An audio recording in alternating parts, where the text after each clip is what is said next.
Now, I don't think you Christians really understand what this means, because you'll take just this one portion of this and try to make it as the whole thing.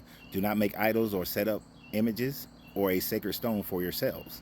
Now, that in itself speaks to the volume of what it's talking about. You make these things up for yourself. Do not have pictures of Jesus on your wall for yourselves and identify them as this is Jesus. Do not have praying hands or Mary or all these saints that the Catholics have and put them up for yourselves that you go and you light candles for, or you pray before expecting some kind of miracle or intervention from your deity. It tells you, and do not place carved stones in your land to bow down before it. Now, because y'all don't bow down to it technically, you will say that, well, having that stained glass of Jesus or having the Jesus on the wall or something like that, we don't bow down to it. But idolatry is this, and you need to understand it. When you look at something and say that is a representation of God, this is a representation of Jesus, that is idol worship, plain and simple. Whether you bow down to it or not, the fact that you acknowledge it as a depiction of your deity to which you claim you've never seen the face of, that is idolatry. That is you worshiping it. You're giving reverence to it. If you don't have reverence for it, tell you what, take your statue of Jesus, take your picture of Jesus, and burn it.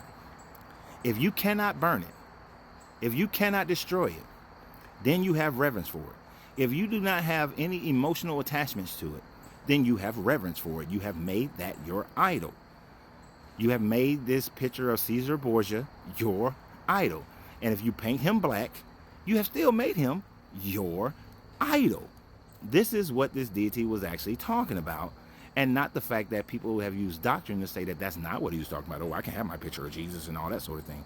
And then what's funny is that y'all go right back and y'all will talk about the Catholics and the fact that they will pray to a statue, pray in front of a statue, touch the statue feet, and do all these things like candles, and say that they are idol worshipers.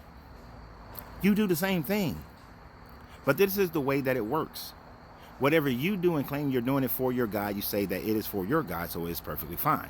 But when somebody has little statuettes of Oshun or Shango or any other deity that they may believe in, then it's idol worship and it's evil. Or even with people within your own religion, the Catholics specifically, you will say that they are idol worshipers.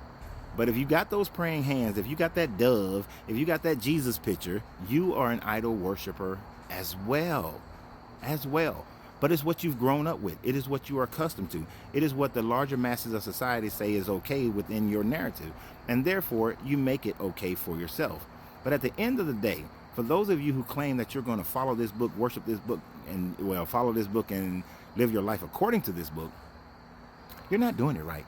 So you have a great day. And remember, always, you should free yourself to be yourself, because your greatness is always, your greatness is non-negotiable. Good journey, good vibration.